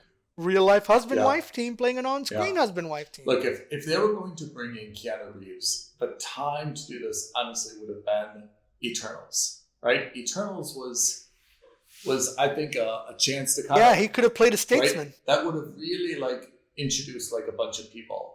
That was the time when maybe that's one of the problems with the Eternals is that if that's when they're introducing new characters, that there's really no one from that Eternals group who I feel like has a lot of longevity individually, right?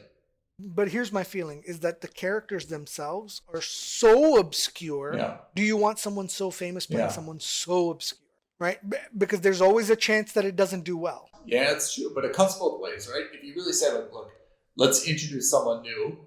Eternals is our, gateway to doing that, and let's have Keanu Reeves, be one of the Eternals and have him take a very prominent role.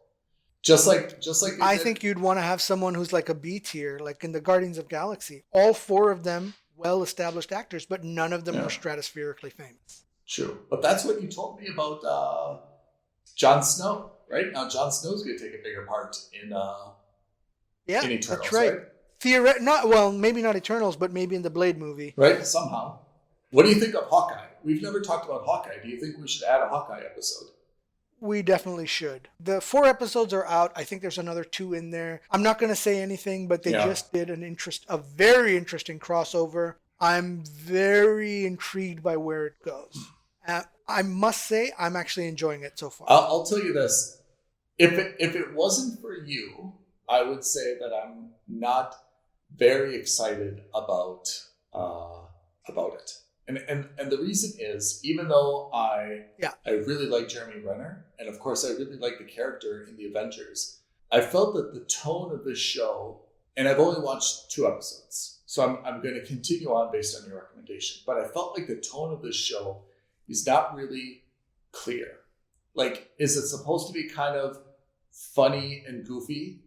Is it supposed to be serious and action-packed? I feel like I'm just kind of caught in the middle of what this is supposed to be. And there's a little bit too much kind of like goofiness and silliness. I mean, Marvel always has jokes, which is I mean, one of their hallmarks, right? It's one of their hallmarks. It's what we want. We want it to be a little bit light sometimes, the quips. But I feel like this is a little bit too silly and goofy, at least now. And the action is there, but again, it's just not clear to me where this is going. So I would have ordinarily stopped had this not been branded Hawkeye and had you not, said like it's getting good. There's some character introductions, but I feel like this has just started a little bit like slow and not compelling for me. But I'll continue on and let's see if it redeems itself. But right now, I'm not hooked yet. Generally speaking, for the MCU TV shows, in general, they've been very hit or miss, and some of them have been outright bad. And this one, I think, so far is middle of the road. Yeah. The way I see the show so far is that it's like let's call it a 6 episode or a 7 episode. I don't know how many episodes there are of Die Hard. If you took Die Hard the movie and made it over 6 or 7 episodes, that's what I get the feeling is. Like this is. It's an us versus the world situation. I love that idea. By the way, I love that idea. Can we please make Die Hard? Right, but it's based on it's based in Christmas. There's Bruce Willis had a lot of quips in that movie. There was some great action sequences in that movie. Yeah. It was about one man versus a crime syndicate. Indeed. Here it's about 2 people versus a crime syndicate. You have a little bit of back and forth. So it's like a mix of Lethal Weapon with the buddy cop banter, a little bit of Die Hard, but in episodic form. It's set in the MCU. The reason so far I'm enjoying it, is because you like Renner. It's a part of the MCU, and kind of you always have to watch these shows. The MCU is so good that it's kind of like the Apple of cinematography. Is even if it's a bad product, you kind of have to get it just to keep up with it. I mean, I absolutely agree with that. They've done something very good, which is they've made it compelling to watch these one-off series. So that you don't miss anything, so that you understand what's going on, so that when you do see a feature movie that you're excited about, that you don't miss anything and you catch all the backstory.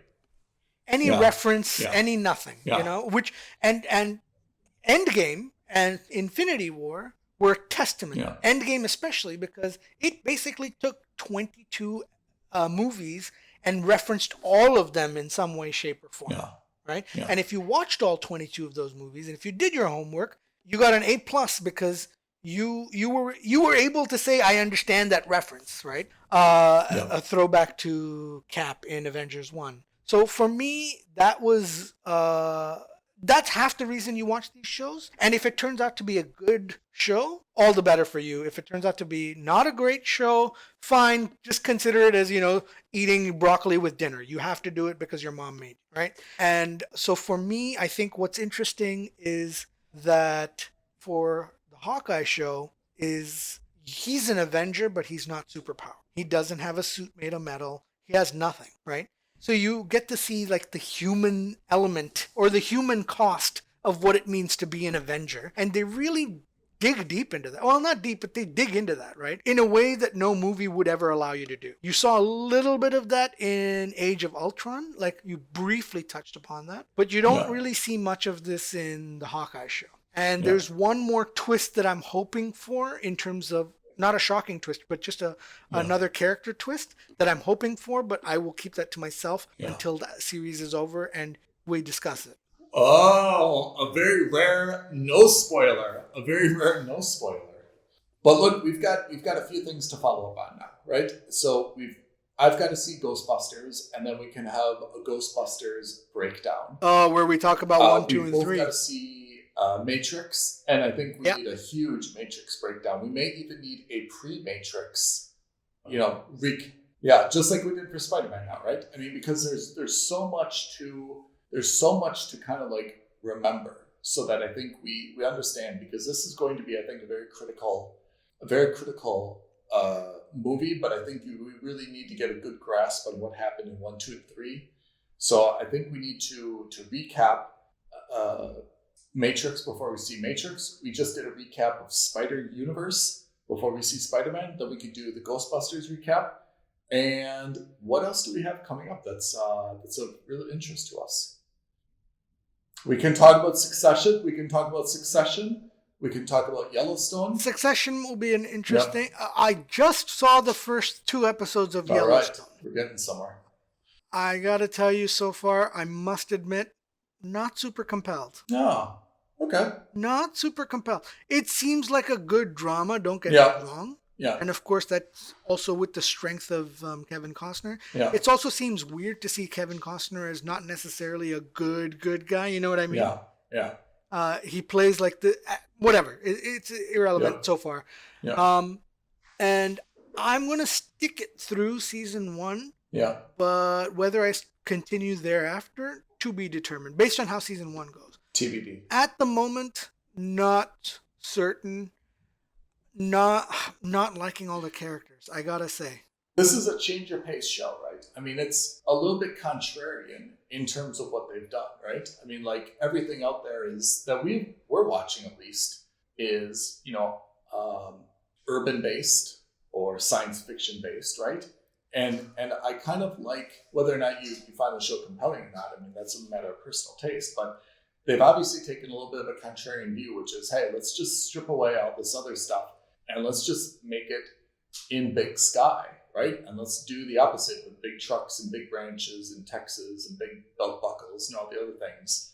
I like, from a creative point, what they've done, because, I mean, if you're not into sci-fi, if you're not into a universe, for the majority of people don't watch nearly as much entertainment as you and I do, right? I mean, we're definitely outside the norm, right? I mean, there's certainly some people that can talk more authoritatively on Spider-Man, on MCU, on any individual character than we can, but generally we are kind of, in that 1%.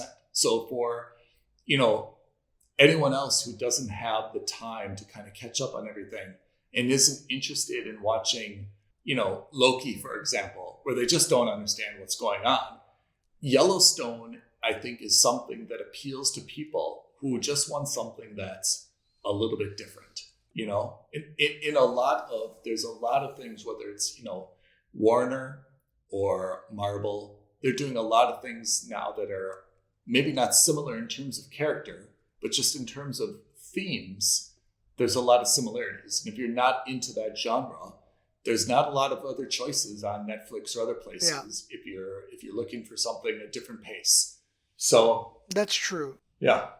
That's true. I hesitate to call it a niche program, but in that sense it is, because, obviously you don't get to call yourself a niche program if you've got an A-list star like Kevin Costner as your lead. Sure. Yeah. But in that sense, you're absolutely right, in the sense that what they're saying is, look, the themes are there. It's the same theme as you'd find in a show like Succession, but instead of being based in New York City, we're going to be based in the middle of nowhere in Montana or Utah or in wherever they film it. And I don't mean this in a derogatory way or in a condescending way at all, but we're going to cater to that middle America who's not interested in space monsters or in science and technology. They're more interested in interpersonal human relationship without any of the glitz and I don't want to say glitz and glamour in a bad way again, but in the sense that without that pomp and circumstance, let's put it that way, right? I want to see the nitty gritty of real life, and I have no doubt in my mind. I agree. I agree. All of these plots come from a real place, right? In the sense that there must be cowboys out there in the middle of America, in the Midwest, in the southern parts of America, who have undergone these kinds of trauma and drama in their lives.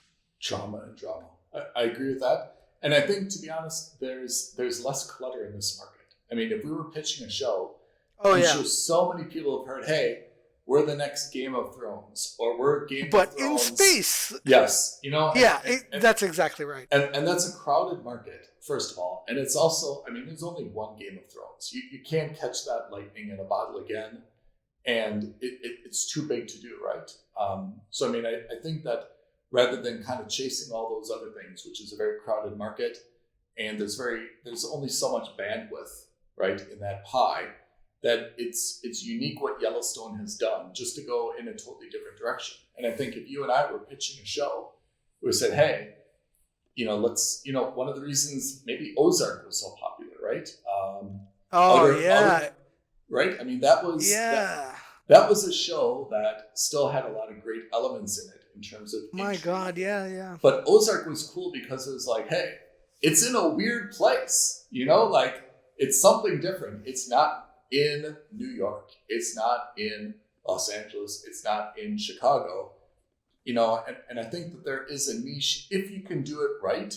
Both those shows had A-listers, right? Jason Bateman, to lead Ozark. If you can kind of get that formula right and still do compelling writing, storyline, in terms of production value, it doesn't have to be in skyscrapers, urban settings, all the other complicated shots and so forth. You can just do it in more down to earth places. So I think there is a place for that, but again, probably not room for 3 Ozarks or 3 Yellowstones.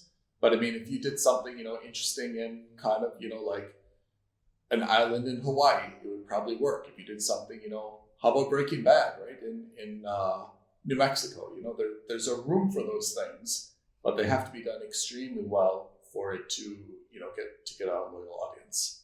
So if we're going to do a very, very generic thing, Ozark is kind of like the financial Breaking Bad of the Ozarks. And so far, and you'll know, you can correct me, or because you've seen more of it, I get the feeling that Yellowstone is like the Succession of Montana. Yeah, I think that's a very good way to phrase it. So what's the show we're writing? And where are we basing it off of? Well, someone's already done Fargo, so we can't do Fargo. And Fargo is Fargo. How about Key West? But what's the premise, or what's the hook? Let's make that to be determined. But I think that Key West is a very interesting location because it is secluded. It's part of the United States. It's got picturesque settings. It's close enough to Cuba that maybe we can have some intrigue, with those Caribbean islands there as well. So I'm Actually, that's a good point, is what are the interesting locations? I think of Alaska. You think of Key West. Alaska has to be based on what? No, but that's my point. Oil. It can be an oil thing. It can be a mineral play. It could be a hunting play. Yeah, there's a lot. I mean, I don't know if there's a lot, but there, in terms of, I'm trying to think of out there locations that you don't normally see on TV, right? Like, I mean, when you say Key West to me, I still think Florida, right? Although you're right, it is a little bit more obscure, even for Florida. Alaska automatically has like brand recognition. It has some, I wouldn't say negative connotation, but it has limited connotation. But just in terms of like the brand, everyone knows of Alaska, right? Oh, maybe you could do it in Canada and it could be like Edmonton's a big city, but in that side of Alberta, Yeah. Anyway, interesting thought. To be determined. To be continued. Pete, to be continued. To be determined. I mean, I don't know if you've gotten there before I have or not, but I think the point of this podcast is by the end of it, you and I are either writing a hit movie or a hit TV series, or a hit TV series based on the hit movie. First, let's write a series of short stories that turns into a book, that turns into a movie, that turns into a TV series. I'm just saying, which then turns into a musical on Broadway. Wait for it. Turns out for a musical on Broadway. A Broadway musical. And then that allows us to get an Emmy, a Golden Globe, an Oscar, and a Tony, and that gives us our shot at being EGOTs. And let's make up a new one as well. There's got to be like a MTV Kids' Choice Award. Right? Always won by, Amigot. MTV got. I'm in, Pete. I'm in. Sounds good. All right, perfect. So unless there's any other news or any other business. I think we've closed the business for today. But please join us for next time. Pete and I will go through the new Spider-Man, No Way Home. We'll go through the new Ghostbusters, Legacy. And if we're lucky, we'll do a recap on The Matrix 1, 2, and That's right. 3. Or 1 and the other 2 that we may not necessarily need to want to talk about. Yeah, exactly. Mostly 1 and a little bit of 2 and 3. Perfect. All right, everyone. Thanks for joining us on Films and Stuff. I'm Ethan. And I'm Pete. Have a good one. We'll catch you on the flip side. Thank you for listening to another episode of Films and Stuff. If you haven't already, please subscribe and review on Apple Podcasts, Spotify, or wherever podcasts are downloaded. Films and Stuff. There is no substitute.